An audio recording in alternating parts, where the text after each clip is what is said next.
Selamat pagi kepada Bapak Yanwar selaku dosen pembimbing mata kuliah kewirausahaan. Saya Geraldo Silaban dengan NIM D1B018031. Dalam video ini saya akan mempresentasikan materi perkuliahan kewirausahaan, di mana video ini merupakan ujian akhir semester saya. Baik, langsung saya akan mencoba mulainya. Yang pertama tentang kewirausahaan. Menurut Supratman Sumahawijaya, kewirausahaan adalah sebuah kemampuan dalam berpikir kreatif dan inovasi, yang merupakan dasar dan juga sumber penggerak kita. Dan menurut para ahli lainnya, yaitu S. Wijandi, kewirausahaan merupakan suatu sifat, yaitu sifat berani dalam mengambil resiko. Dan jika kedua pengertian ini dipadukan akan dapat kesimpulan di mana seorang kewirausahaan dapat mencari inovasi dengan pikiran kreatifnya serta sikap berani dalam mengambil keputusan dan juga untuk memulainya. Dengan arti kata lain, jika sebuah ide kreatif atau pikiran kreatif tidak dibarengi dengan adanya keberanian untuk memulai sebuah kewirausahaan, maka kewirausahaan tersebut tidak akan terjadi. Begitu juga dengan sebaliknya.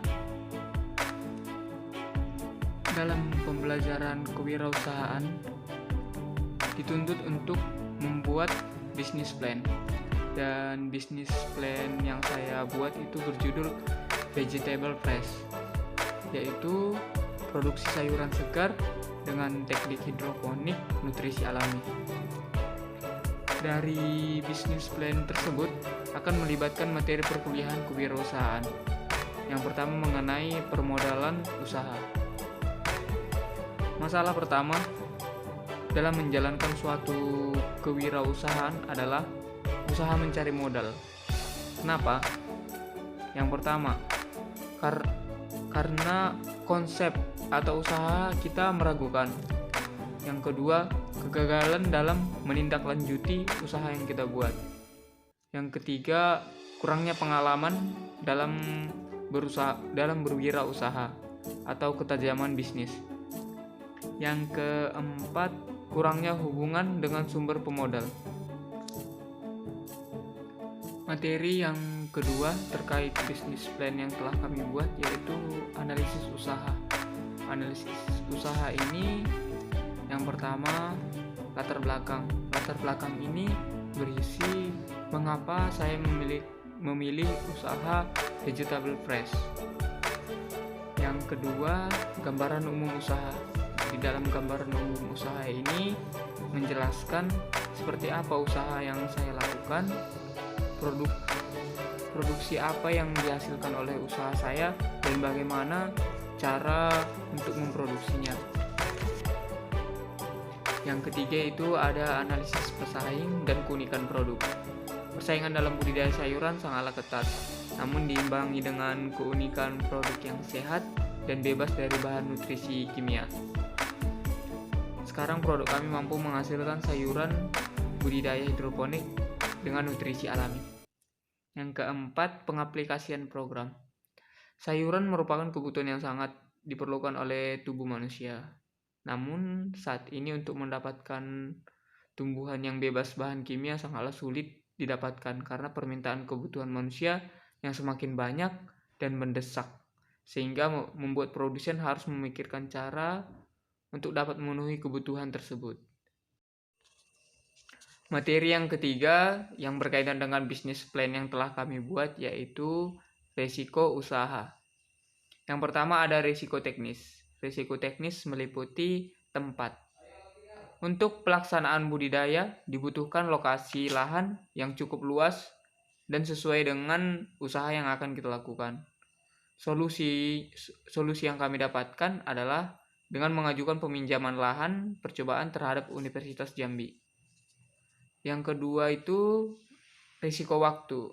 Karena tim yang terbentuk dari beberapa mahasiswa sehingga waktu banyak habis untuk keperkuliahan. Solusi yang kami lakukan yaitu melakukan manajemen waktu dengan sebaik mungkin. Yang ketiga, risiko teknis pemasaran. Sarana pemasaran sayuran memang sudah banyak, diimbangi dengan produk sayuran juga meningkat. Solusi yang kami lakukan yaitu dengan memanfaatkan teknologi, sehingga pemasaran pasar lebih luas, dan sedikit memakan waktu. Selain risiko teknis, ada juga risiko non-teknis yang meliputi cuaca, harga, dan selera konsumen. Saya lanjut ke materi yang keempat, yaitu menjelaskan 9 aspek terkait dorongan dari luar yang mempengaruhi motivasi rencana usaha Vegetable Fresh. Yang pertama itu, memberi alasan mengapa mereka harus berperan serta. Sebagai mahasiswa, kita butuh sekali pengalaman berwirausaha, yaitu sebagai modal dalam menjalankan bisnis sesungguhnya. Berdasarkan hal ini, juga tidak semua orang dapat dipaksa untuk mengerjakan sesuatu jika orang tersebut tidak tertarik. Keberadaan suatu kelompok adalah untuk memenuhi kebutuhan anggotanya, yang antara lain kebutuhan dasar, yaitu kebutuhan akan fisik dan fisiologinya. Yang kedua, kebutuhan akan rasa aman dan adanya jaminan. Alasan yang kedua yaitu memberi pengakuan terhadap peran serta, meliputi tulus dan jujur, jangan sampai ada yang kecewa, menyampaikan terima kasih atas apresiasi setiap orang. Motivasi yang ketiga, menetapkan tujuan yang jelas dan komunikasi kepada yang berperan serta. Motivasi yang keempat itu ada menyelenggarakan pertemuan yang menarik antar anggota tim. Yang kelima, menghargai satu sama lain. Yang keenam itu ada mendengarkan semua pihak yang akan terlibat. Misalnya jangan terlalu banyak bicara atau langsung aja to the point. Hindari melakukan sesuatu yang berdampak interpretasi. Yang ketujuh, mawas diri. Artinya mampu mengosongkan diri dan menerima masukan orang lain. Menyadari bahwa setiap orang adalah berbeda. Yang kedelapan adalah mengendalikan konflik secara baik. Yang kesembilan, mengurangi risiko. Misalnya, menghargai seseorang kapanpun dan dimanapun itu akan membantu untuk mengurangi risiko-risiko. Tidak mengkritik atau menyerang gagasan seseorang di depan umum.